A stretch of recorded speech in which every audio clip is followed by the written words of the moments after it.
সৰুসজাইত ক্ৰিয়াত আঘাত ক্ৰিয়া ঔষধি ডোপ নিবাৰণ শীৰ্ষক সজাগতা অনুষ্ঠান ৰাষ্ট্ৰীয় ক্ৰীড়াত প্ৰতিনিধিত্ব কৰিবলগীয়া 237গৰাকী খেলুৱৈৰ অংশগ্ৰহণ ক্ৰীড়া আৰু যুৱ কল্যাণ বিভাগৰ উদ্যোগ অহা 28 জানুৱাৰীৰ পৰা উত্তৰাখণ্ডত অনুষ্ঠিত হ'ব 38 সংখ্যক ৰাষ্ট্ৰীয় ক্ৰীড়া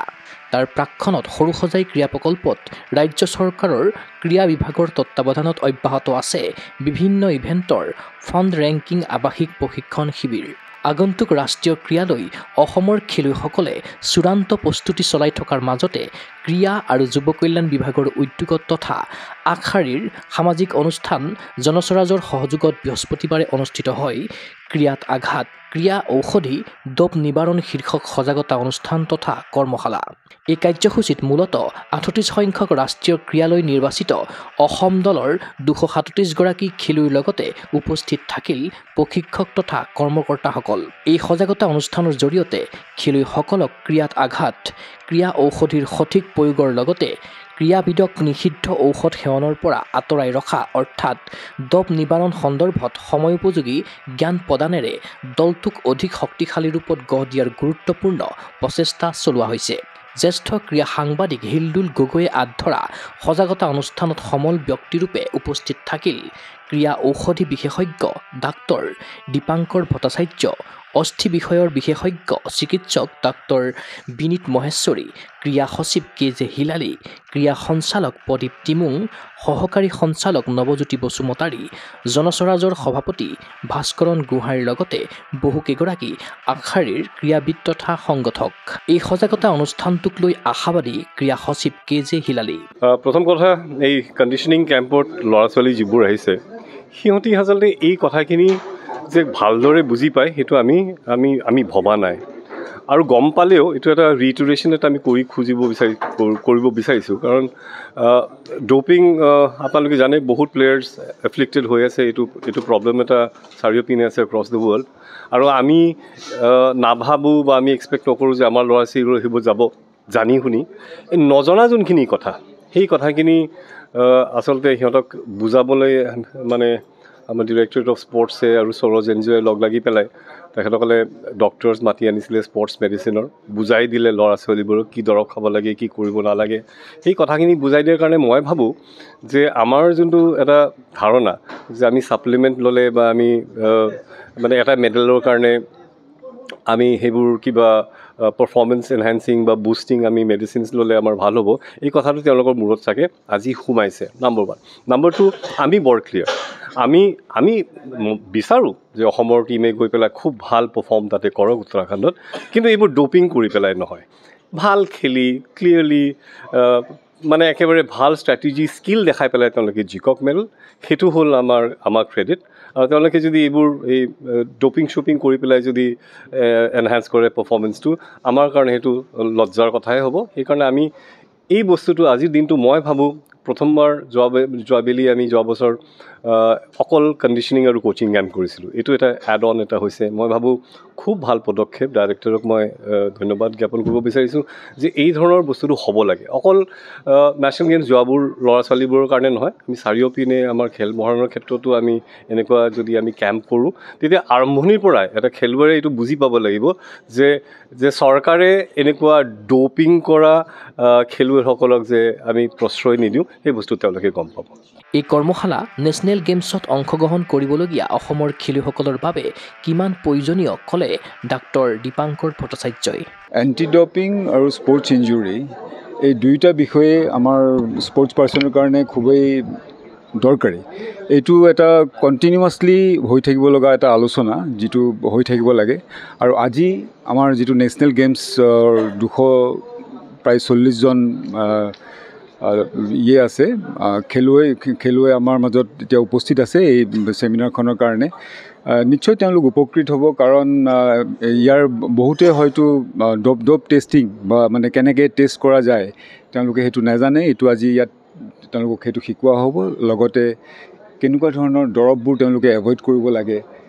ইন কম্পিটিশ্যন এতিয়া যদি গৈ পালে ইন কম্পিটিশ্যন হ'ব আৰু এতিয়া যদি তেওঁলোকক কিবা টেষ্টিং কৰে সেইটো আউট অফ কম্পিটিশ্যন বুলি কয় গতিকে ইন কম্পিটিশ্যন কেনেকুৱা ধৰণৰ মেডিচিনবিলাক তেওঁলোকে ল'ব নালাগে আৰু মেডিচিন ল'বলৈ হ'লে তেওঁলোকে কেনেকৈ থেৰাপিউটিক ইউজ এক্সেপশ্যন কৰিব লাগিব কেনেকৈ কি ফৰ্ম ফিল আপ কৰিব লাগিব এনেকুৱা ধৰণৰ সৰু সৰু টিপছ কিছুমান তেওঁলোকক দিয়া হ'ব ইন ডিটেইলছ আজি কোৱা নহ'ব কাৰণ তেওঁলোকতো 4-5 দিনৰ পিছত গৈ আছে আমি পিছত আকৌ ডিটেইলছত তেওঁলোকক আকৌ লগ পাম কিন্তু এতিয়া তেওঁলোকক যিখিনি লাগিব বা ডপ টেষ্টিং কেনেকৈ কৰে তাৰ ওপৰত তেওঁলোকক ভিডিঅ' চাই আৰু আমি এটা ইণ্টাৰেকশ্যনো কৰিম তেওঁলোকৰ লগত যাতে তেওঁলোকে বস্তুটো ভালকৈ বুজি পায় আৰু সেইটো বস্তু তেওঁলোকৰ কাৰণে সহজ হৈ পৰে নতুন বস্তুত এটা কম্পিটিশ্যনলৈ গ'লে তেওঁলোকৰ হয়তো সেইটো ভাবি পাৰফৰ্মেঞ্চতো হেম্পাৰ হ'ব পাৰে গতিকে সেইটো আমি আজি ক্লিয়াৰ কৰিম লগতে স্পৰ্টছ ইঞ্জুৰি খুব ইম্পৰ্টেণ্ট কাৰণ আমাৰ বডিটো যদি ঠিকে থাকে আমাৰ মাইণ্ডটো যদি ঠিকে থাকে ইঞ্জুৰি কম হয় লগতে আমাৰ নিউট্ৰিশ্যনৰ কথাটো আহিব ৰেষ্ট কিমান ল'ব লাগিব কি এভইড কৰিব লাগিব এনেকুৱা ধৰণৰ কথাবিলাকৰ ওপৰতহে আজি বেছি ষ্ট্ৰেছ দিয়া যাব আৰু এইখিনি কৰিলে নিশ্চয়কৈ তেওঁলোকৰ পাৰফৰ্মেঞ্চত কিছু অৰিহণা হ'ব যিহেতু কম্পিটিশ্যন খুব ওচৰলৈ আহি আছে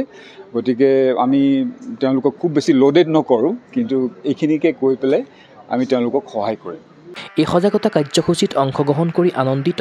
অৰ্জুন নয়নমণি শইকীয়া উত্তৰাখণ্ডৰ নেশ্যনেল গেমছৰ পূৰ্বে এই কৰ্মশালাই অসমৰ খেলুৱৈসকলক উপকৃত কৰিব বুলি আশাবাদী আন্তঃৰাষ্ট্ৰীয় লনবল খেলুৱৈগৰাকী নিশ্চয় উপকৃত হ'ব কাৰণ এইটো বস্তু আমাৰ খেলুৱৈবিলাকৰ কাৰণে বহুত প্ৰয়োজন কাৰণ বহুত নতুন খেলুৱৈ সংযোগ হৈছে আমাৰ লগত কাৰণে এই বহুতখিনি নাজানে তেখেতলোকে সেইটো কাৰণে মই ভাবোঁ এইটো প্ৰগ্ৰামে বহুত উপকৃত কৰিব আমাক আৰু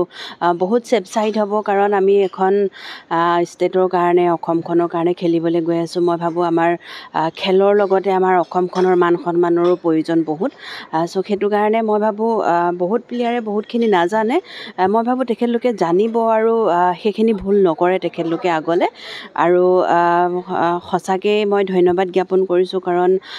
স্পৰ্টছ ডাইৰেক্টৰে এইখিনি পদক্ষেপ লৈছে সেইদিনা আমাৰ কিট লঞ্চিঙত আকৌ কেম্প অপেনিঙত যোনখিনি তেখেতলোকে কৈছিলে কথা সেইখিনি তেখেতলোকে কথামতে কাম কৰিছে আৰু সঁচাকৈ ভাল লাগিছে 38 সংখ্যক ৰাষ্ট্ৰীয় ক্ৰীড়াত অংশগ্ৰহণ কৰিবলগীয়া অসমৰ খেলুৱৈসকলক শুভেচ্ছা জ্ঞাপন কৰাৰ লগতে এনে কাৰ্যসূচী ৰূপায়ণ কৰিবলৈ সুবিধা প্ৰদান কৰাৰ বাবে জনস্বৰাজৰ সভাপতি ভাস্কৰণ গোহাঁয়ে ধন্যবাদ জনালে ক্ৰীড়া বিভাগক প্ৰথমতেতো যিমান সংখ্যক মানে 200 কিমানজন মানে খেলুৱৈ 37জন খেলুৱৈ ৰাষ্ট্ৰীয় ক্ৰীড়াত অংশগ্ৰহণ কৰিবলৈ গৈ আছে এই খেলুৱৈসকলক মই শুভেচ্ছা জ্ঞাপন কৰিছোঁ আৰু আমি জনস্বৰাজ NGOই বহু বছৰ ধৰি এনেকুৱা এইটো এণ্টি ড্ৰপ স্পৰ্টছ ইঞ্জুৰি নিউট্ৰিশ্যনৰ ওপৰত আমি খেলুৱৈসকলৰ কাৰণে কাম কৰি আহিছোঁ আজি নেশ্যনেল গেমছৰ যিসকল খেলুৱৈসকলক ক্ৰীড়া সঞ্চালকালয়ে আমাৰ সহযোগত জনস্বৰাজৰ সহযোগত যিটো কৰিবলৈ সুবিধা দিলে তাৰ কাৰণে আমি ধন্যবাদ জনাইছোঁ আৰু আমি সুখী হৈছোঁ যে নেশ্যনেল খেলিবলৈ যোৱা খেলুৱৈসকলক আমি এই সম্পৰ্কত ডপ আৰু ইঞ্জুৰিৰ ওপৰত আমি প্ৰশিক্ষণ দিবলৈ পাইছোঁ তাৰ কাৰণে আমি ধন্য মানিছোঁ ক্ৰীড়া অনুৰাগীৰ আশা ক্ৰীড়াত আঘাত ক্ৰীড়া ঔষধি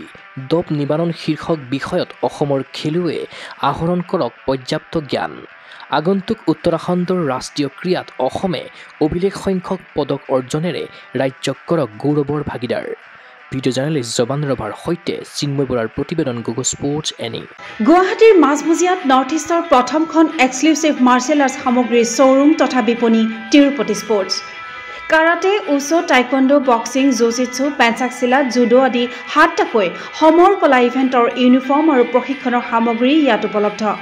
tracksuit jersey martial arts medal memento trophy ক্ৰয় কৰিব পাৰিব পাইকাৰী মূল্যত ফুটবল ভলীবল বাস্কেটবল ক্ৰিকেট আদি ইভেণ্টৰ সামগ্ৰীৰ ছাপ্লাইৰ বাবে অৰ্ডাৰ ওলোৱা হয় কাৰাটে টাইকোৱাণ্ডোৰ নেশ্যনেল ফেডাৰেশ্যনৰ দ্বাৰা এপ্ৰুভড ব্ৰেণ্ড আৰু আপ টু ডেট সামগ্ৰীৰ বাবে একমাত্ৰ বিশ্বাসযোগ্য আৰু নিৰ্ভৰযোগ্য প্ৰতিষ্ঠান ঠিকনাটো হৈছে doctor B Barua road house number 52 first floor Ulubari Guwahati 7 phone number 9085083493 email sanju_regal@rediffmail.com